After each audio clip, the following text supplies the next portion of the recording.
अस्सलाम वालेकुम। आज बहुत ही मज़ेदार लेकिन झटपट से बनने वाला आलू चिकन कोरमा बना रही हूँ।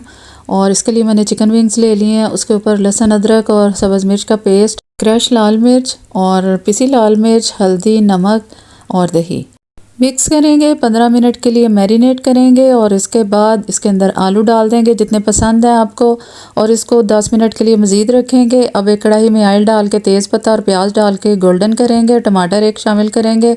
हल्का सा नरम होने पर इसके अंदर हम मैरिनेटेड चिकन शामिल करेंगे, कवर करेंगे और 20 मिनट के लिए इसको पकाएंगे। दरमियान में एक आध बार चम्मच चला देंगे। इसके बाद 20 मिनट के बाद इसकी भुनाई करेंगे, अच्छी सी भुनाई करनी है। अब डालेंगे जी वाइट कौरमा मसाला 1 टेबलस्पून भर के, और 1 से 1.5 टेबलस्पून दही दोबारा से शामिल करेंगे।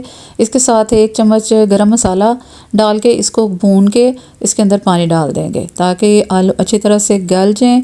और यहाँ पर देखें कौरमा हमारा तैयार हो गया। गरम मसाला, धनिया छिड़क दिया, ज़बरदस्त